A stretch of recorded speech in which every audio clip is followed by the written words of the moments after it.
Permettez-moi de vous dire que je suis très fier de vous. Bravo, vous êtes des pionniers, vous avez fait passer un cap à cet atelier de rhétorique en osant vous présenter publiquement pour défendre des causes qui vous sont chères. Vous avez renoué avec le sens antique de cette belle discipline que nous sommes là pour apprendre ensemble. Et au-delà du plaisir que ce fut de pouvoir mettre enfin des visages et des convictions sur vous, mes abonnés, sur ce public qui me suit, eh bien vous m'avez également fait plaisir en tant qu'amateur de discours. Il y a eu plein de belles choses. Il y a eu de l'espoir. Imaginez-vous le pourcentage d'auditeurs de Zemmour pouvant s'entendre avec ceux de Rokhaya Diallo. Imaginez-vous le nombre d'écologistes pouvant s'entendre avec des climato-sceptiques. Eh bien, je vous le dis, de prime abord, 0, mais pourtant presque la totalité s'ils prennent les efforts et le temps de se comprendre. Il y a eu du courage. Alors vous aussi, vous devez l'entendre, la petite musique du bashing anti-européen qui, au fil des années, s'est développée, a pris de l'ampleur et a fini par devenir une évidence que personne ne questionne ou ne conteste. Peut-être même que cette petite ritournelle vous séduit et vous charme. Moi, cette musique, elle m'horripile. Il y a eu de l'engagement. Aujourd'hui, il est primordial de remettre le chef d'entreprise au cœur de son entreprise. Elle est là, la solution. Il y a eu de la gravité. L'heure n'est plus à la fête. L'heure est grave. Il y a eu de la réflexion. La tolérance est-elle une vertu? Oui. Enfin, non. Elle peut en être une. Beaucoup de réflexion. En philosophie, les théoriciens de l'éthique normative composent avec les règles définies par la métaéthique. Eh bien, faisons également de la métaéconomie et de la métapolitique pour redéfinir toutes les règles économiques et politiques qui régissent incorrectement notre époque et œuvrent à un avenir sombre. Il y a eu de l'audace. C'est en tout cas ma conviction, et c'est celle que j'entends défendre en présentant ma candidature à l'élection présidentielle de 2022. Et il y a eu de la beauté. J'ai vu Pan et des satyres m'assaillir de toutes parts, et je me dis, quel sauvage. On me fit vite comprendre que, porteur d'amers songes, je serais l'étranger, et que, ne venant pas en paix, il m'incomberait de ne pas festoyer en demeure. Beaucoup de beauté. La vraie chance que nous ayons de renouer avec notre genre humain, c'est de nous apprendre les uns les autres, de nous trouver en l'autre, lui qui apparaît trop souvent adversaire plutôt qu'allié, et qui pourtant est fait du même bois, plus ou moins craquelé par la vie. Voulez-vous d'un monde peuplé de monstres ennemis? Et surtout, il y a eu vous tous, orateurs et oratrices courageux, qui avez osé passer à l'action. Et ça me donne beaucoup d'espoir pour l'avenir de cette chaîne, mais au-delà de ça, de l'espoir en notre capacité de faire des réseaux sociaux un outil au service de la circulation des idées, au service de l'intelligence, de la beauté et de la citoyenneté. Voilà comment je vous propose de travailler. Je vais commencer par revenir sur les différents temps, sur les différentes techniques qu'on doit utiliser pour faire un bon discours. Et je vais au fur et à mesure les illustrer avec des bons exemples tirés de vos belles performances. Et puis après ça, après ce temps de correction, ce temps dont la fonction est de vous permettre d'aller au-delà, de faire toujours un petit peu mieux, je vous présenterai mon top. Mon top des discours que j'ai préférés, mon top des discours que j'ai le plus aimés. Bien sûr, comme d'habitude avec les tops, vous ne serez sans doute pas d'accord avec mon classement, mais je vous invite à défendre les discours qui vous ont le plus plu. Je vous mets la liste entière des discours qui ont été produits dans le cadre de cet exercice sous cette vidéo. Allez les voir. Et d'ailleurs, j'étais très content d'observer que vous ne m'avez pas attendu pour le faire.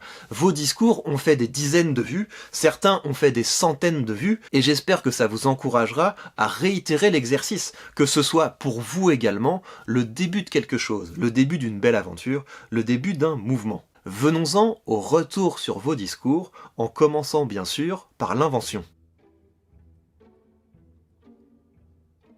L'enjeu au niveau de l'invention, c'est qu'on sente qu'il y a eu chez vous un véritable effort de recherche et de réflexion. Votre effort de recherche va se manifester dans le fait que vous allez pouvoir apporter des faits, des données, des arguments à l'appui de vos affirmations. Et quand vous faites un discours délibératif, vous devez être capable de soutenir, de démontrer, de prouver deux types d'affirmations.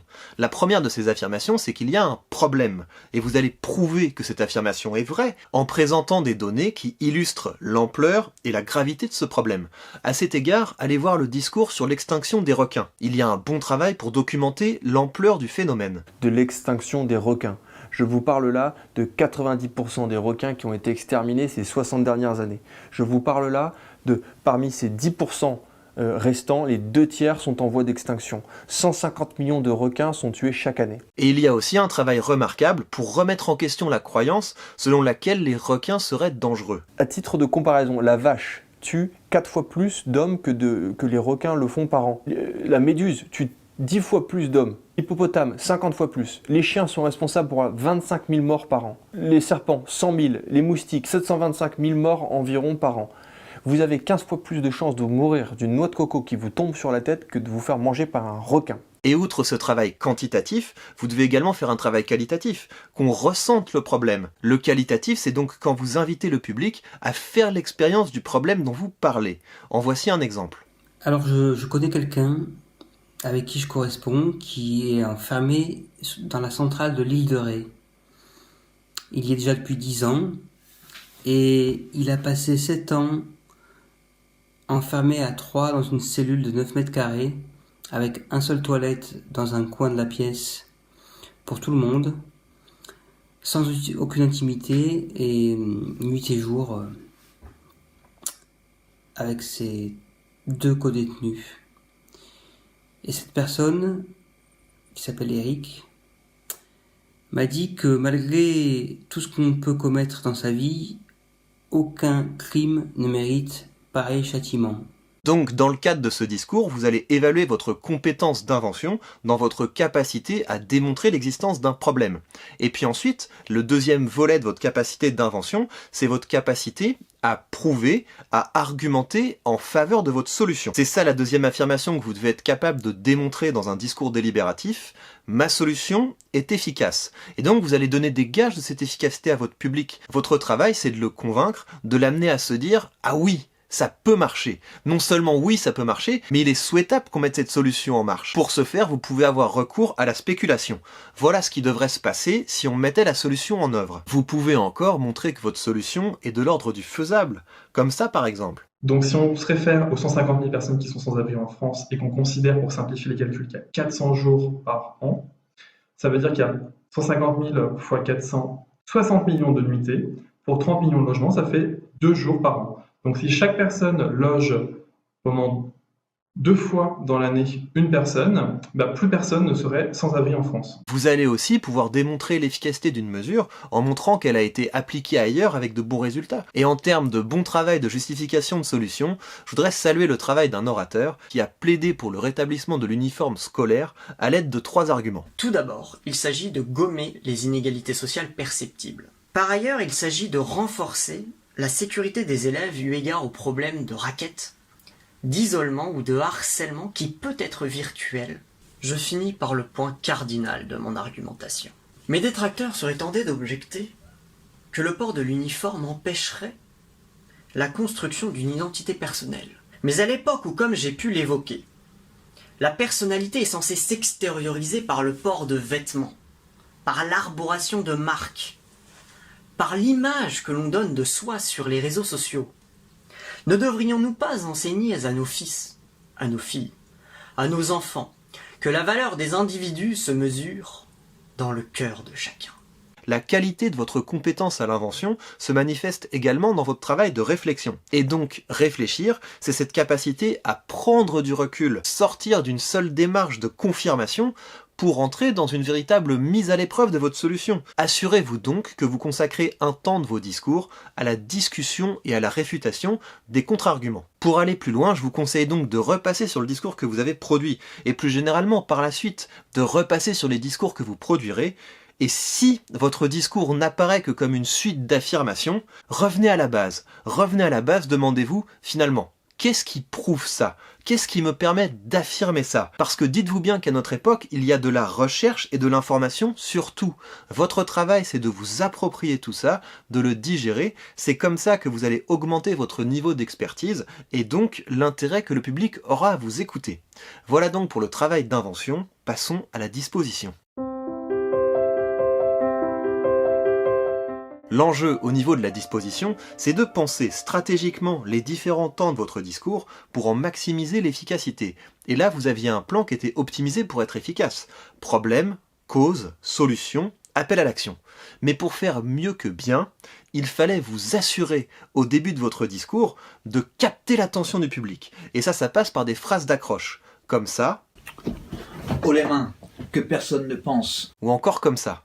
Je vais vous parler d'une guerre insidieuse, vicieuse, sourde, la guerre de notre temps. Et une fois que vous avez capté l'attention de votre public, il faut pas le tenir pour acquis, il faut pas que ça ronronne. Donc vous devez oser relancer votre public, vous devez oser maintenir l'attention en tentant des choses comme ça. Concrètement, si vous ne voulez pas dépenser des milliers d'euros pour vos ordinateurs sur les 10 prochaines années, que l'écologie et votre santé vous importent un minimum, ou tout simplement que vous possédez un smartphone, alors la suite vous intéressera sûrement. Je vous encourage vivement à jouer avec cette corde du suspense.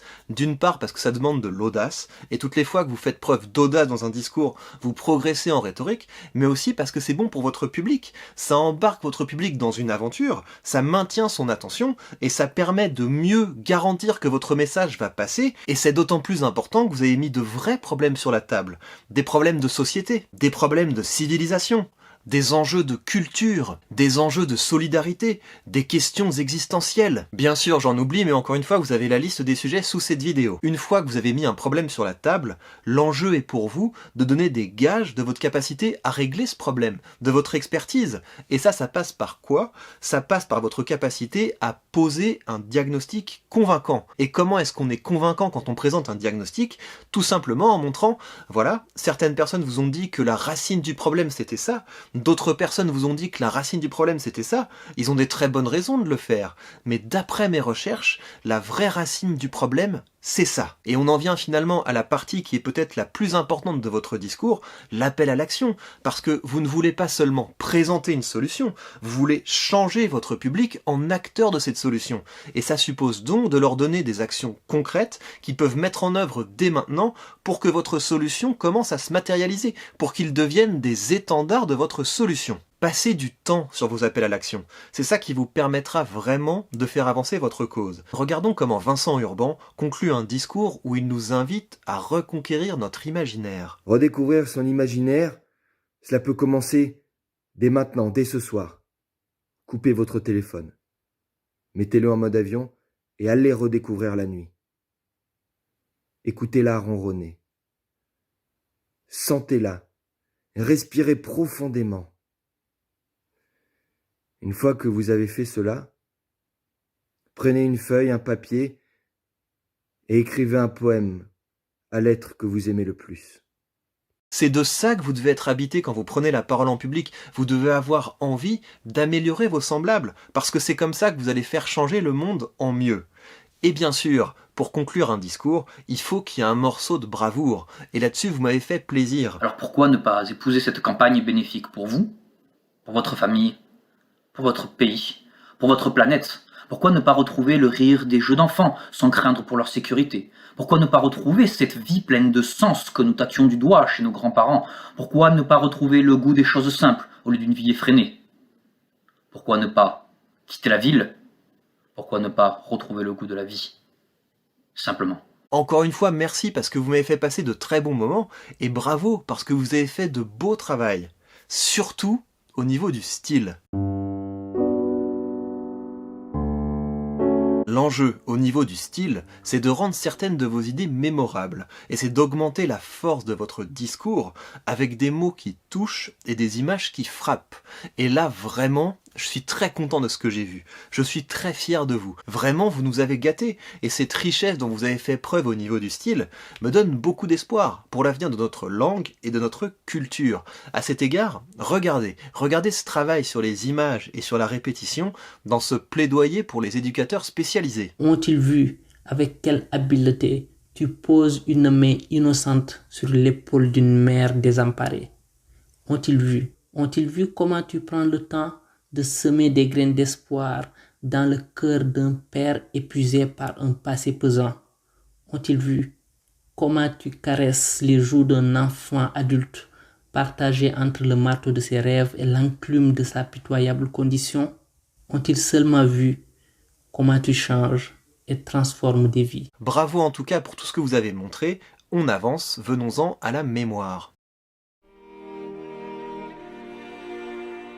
L'enjeu du travail sur la mémoire, c'est d'incorporer suffisamment votre propos pour pouvoir offrir une vraie performance à votre public. Pour, une fois que vous êtes face aux gens, ne pas être en train de vous demander « tiens, qu'est-ce que je devais dire ?» Non, être focalisé sur le parcours que vous proposez à votre public. Et donc, comment est-ce qu'on travaille notre mémoire? Eh bien, l'outil numéro 1 de votre travail sur la mémoire, c'est d'avoir un plan clair. Parce qu'une fois que c'est clair dans votre tête, voilà, je sais que je pars d'un problème, je sais ensuite que je vais à la cause de ce problème, je sais ensuite que je vais proposer une solution. Et cette solution, je vais l'appuyer sur 2 arguments. Si vous avez un chemin qui est clair, après, vous pouvez faire une performance en semi-improvisation. Donc semi-improvisation, pourquoi? Parce que vous ne pouvez pas être non plus que dans l'improvisation, d'une part parce qu'il faut suivre la trame, mais d'autre part parce qu'il faut aménager de vrais petits moments de bravoure. C'est ça qui va rendre votre discours beau, c'est ça qui va faire que votre discours sera une belle performance, c'est que à certains moments, votre performance orale va se rapprocher d'une belle performance écrite, en vous efforçant d'incorporer dans vos discours ce que j'appelle des petits îlots d'éloquence. Et donc un îlot d'éloquence, qu'est-ce que c'est? C'est un passage que vous allez bien travailler à l'écrit. Vous allez vous assurer que c'est beau, qu'il y a un travail sur le rythme, qu'il y a un travail sur les rimes. Donc c'est un morceau de bravoure en fait. C'est un morceau de bravoure que vous allez peut-être mettre en introduction, peut-être en conclusion de votre discours, mais en l'occurrence, c'est quelque chose que vous allez réciter, ou plutôt c'est quelque chose que vous allez interpréter, que vous allez magnifier par votre performance. Et si vous faites ça régulièrement, eh bien vous allez augmenter votre gamme de petits îlots d'éloquence. Et ça vous permettra d'alterner entre des moments où vous êtes dans l'improvisation et des moments où vous allez vous raccrocher à de belles choses que vous avez déjà prononcées dans d'autres contextes et qui sont en vous. Et ça fera toute la différence. Parce que la plupart des gens qu'on voit à la télé, qu'on entend à la radio ou sur YouTube également, ce sont des gens qui ne quittent jamais le registre familier. Et si vous êtes capable d'insérer des beaux morceaux, des morceaux de paroles qui ressemblent à la littérature, le public ne va pas s'y tromper. Il va sentir qu'il y a chez vous des choses qu'il ne trouve pas ailleurs. Retenez donc que le travail sur la mémoire, c'est ce qui va vous permettre d'offrir à votre public une performance digne de ce nom. Finalement, la performance, c'est ce qui fait que vous n'aurez pas travaillé pour rien. Parce que votre discours intervient dans un océan de discours. Ça signifie que pour que le public s'intéresse à vous, s'intéresse à votre propos, vous devez lui faire vivre quelque chose. Comment faire ça? Eh bien, Quintilien disait que pour toucher les autres, il faut être soi-même touché. Donc vous ferez vivre des émotions à votre public si vous êtes vous-même habité, concerné, enthousiasmé, emporté par ce que vous avez à dire. Et donc normalement, c'est pas difficile à faire. Ce n'est pas difficile à faire parce que si vous avez choisi un sujet, cela veut dire que vous avez une relation particulière avec lui, et cela signifie donc que vous devez être capable de jouer toute la gamme des émotions en parlant. Quand vous parlez d'un problème, le public doit donc sentir que vous êtes concerné, préoccupé. Là par exemple, on est dans le ton. Citoyens européens, c'est à vous que je m'adresse ce soir. Nous sommes à l'aube d'une guerre froide. À l'heure actuelle, la Chine et les États-Unis se complaisent dans les escalades de tensions. Ça j'aime parce qu'il n'y a rien de pire qu'un orateur qui semble indifférent à ce dont il nous parle. Et d'ailleurs, le meilleur antidote face au cynisme, c'est d'être authentiquement concerné par la marche du monde. Quand vous présentez votre problème, vous pouvez également laisser la colère monter en vous. Mais si vous décidez de partir sur de la colère, je vous conseille vivement de faire attention à changer de gamme émotionnelle en cours de discours. Parce que sinon ça va donner quelque chose où vous allez enguirlander votre public du début jusqu'à la fin. Et ça fait des discours qui sont pas très agréables, qui sont pas très motivants. Donc pensez bien à aménager une transition. Je suis en colère et vous auriez vous aussi toutes les raisons d'être en colère. Mais la bonne nouvelle, c'est qu'on va régler ce problème. Et j'ai espoir en notre capacité à régler ce problème. Je l'ai déjà dit ailleurs, mais un bon discours, c'est un discours qui passe de mineur en majeur, d'une gamme d'émotions négatives à une gamme d'émotions plus positives. Cela veut dire que quand vous arrivez vers la fin de votre discours, où vous allez galvaniser votre public, il faut qu'on sente l'enthousiasme, il faut qu'on sente l'espoir, la fierté. À titre d'exemple, voilà une belle performance. Je ne regarderai ni l'or du soir qui tombe, ni les voiles au loin, descendant vers Harfleur. Et quand j'arriverai, je mettrai sur ta tombe un bouquet de houx verts et de bruyères en fleurs. Pour nos descendants, pour leur avenir, il faut entretenir ce lien des idées et de la connaissance. Il faut continuer de lire. En tout cas, pour avoir vu l'ensemble de vos discours, je pense que sur la performance, vous avez encore une belle marge de progression à aller chercher et on le fera ensemble. Maintenant, on va en venir au moment que vous attendez tous. Je vais vous présenter mon top des discours que j'ai préférés. En 5e position, j'ai choisi le discours de Sophie. Sophie qui nous appelle à agir pour prendre la défense des Ouïghours au regard des traitements qui leur sont réservés en Chine. Et si j'ai choisi ce discours, c'est parce que c'est une très belle application, une application rigoureuse du modèle de discours que je vous ai proposé. On commence par la description d'un problème. Je suis révoltée. Révoltée qu'au nom de la sécurité, un peuple soit torturé et livré à de l'esclavagisme. Révoltée que l'on pratique sur ces femmes une stérilisation forcée afin de détruire ce peuple. On identifie ensuite la racine du mal. Beaucoup d'entreprises profitent du travail forcé des Ouïghours. 83 marques pour être exact. On propose une solution. À ce titre, je souhaiterais qu'une loi soit votée afin de bloquer toute importation provenant du Xinjiang. On donne des gages du fait que cette solution est efficace. Les États-Unis ont de leur côté déjà pris des décrets bloquant l'importation de biens provenant du Xinjiang. Et on termine par un appel à l'action concret. Demandez-vous, lors de votre prochaine sortie shopping, lorsque vous essayerez ce nouveau pantalon, est-ce que j'en ai réellement besoin ? D'où provient-il ? Par qui a-t-il été fabriqué ? Pour faire simple, quel est son prix caché ? Bien sûr, cette structure n'est pas la seule, vous pouvez jouer avec, vous pouvez vous en affranchir, mais s'il vous plaît, revenez-y régulièrement, avec le désir de faire toujours un petit peu mieux, de devenir toujours meilleur dans la présentation d'un problème, dans la présentation d'un diagnostic, dans la justification d'une solution et dans la proposition d'actions concrètes pour faire de votre public des acteurs de votre solution. Bravo Sophie et merci beaucoup d'avoir participé. En 4e position, j'ai choisi le discours de Gaëtan Coudrelier. Vous avez commis un crime.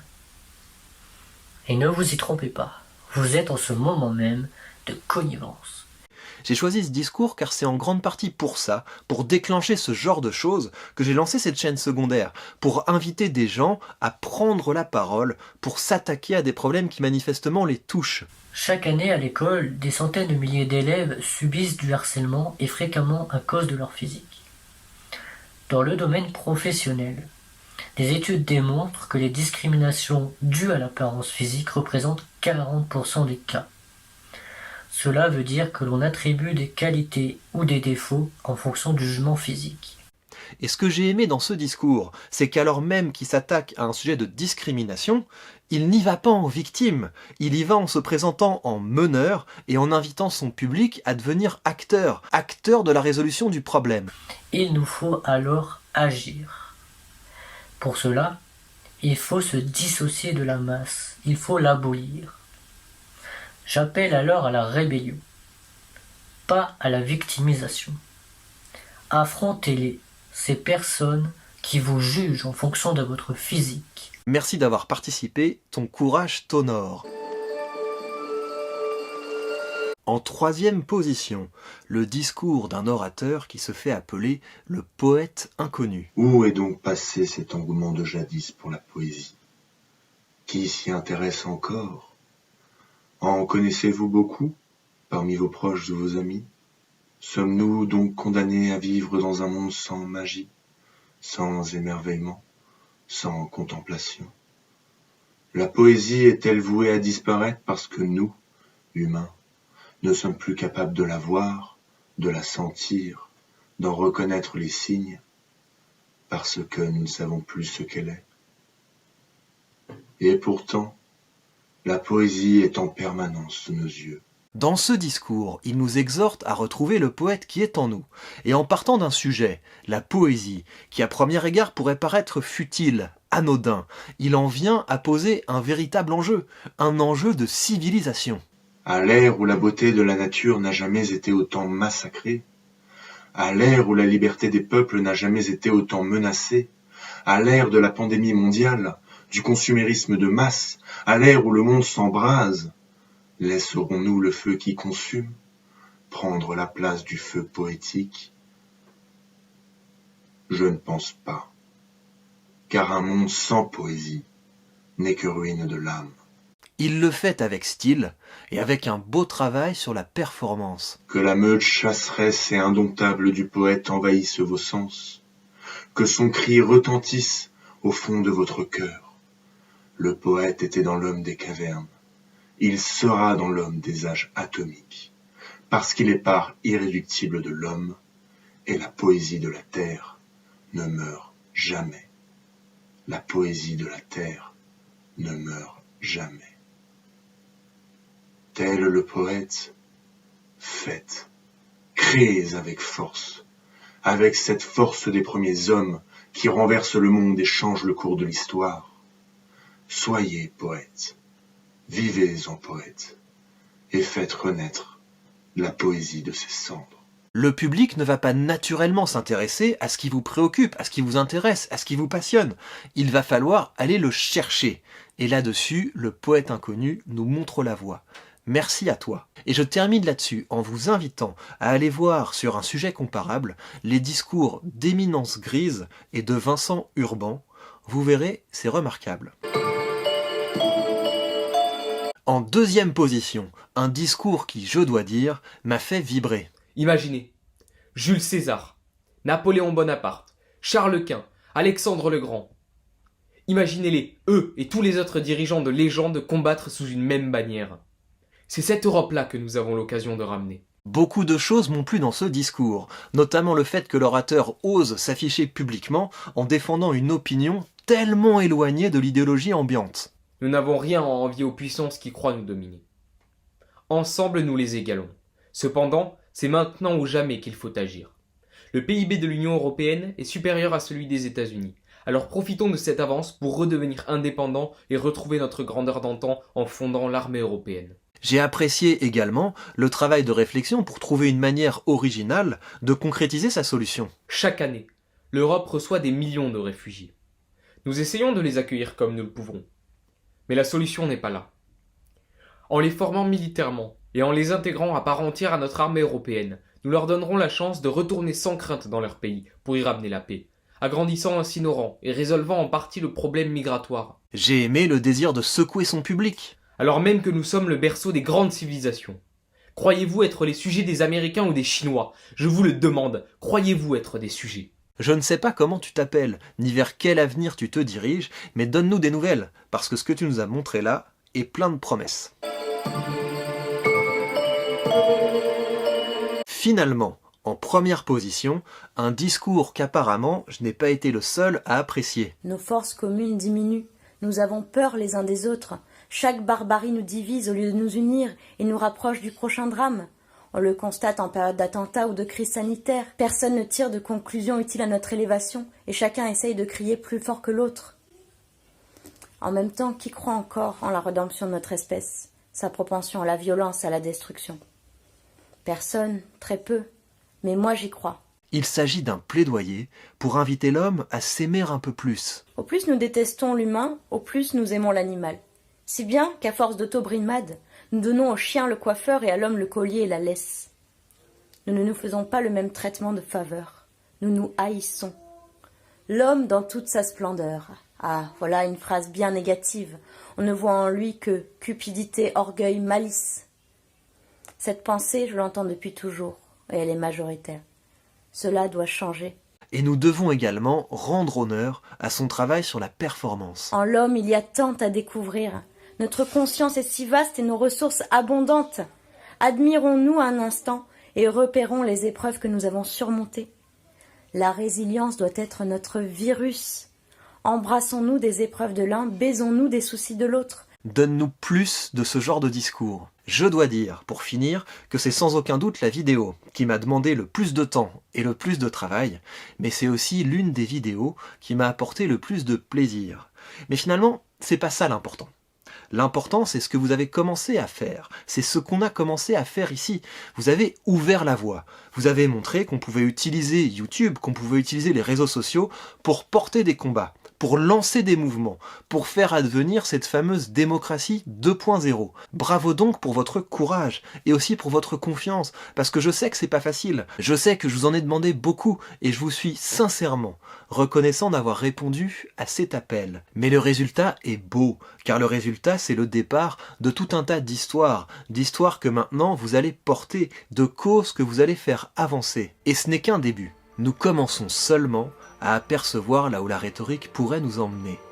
Bravo pour votre courage, merci de donner du sens à mon métier, merci de m'avoir rendu fier d'être votre professeur.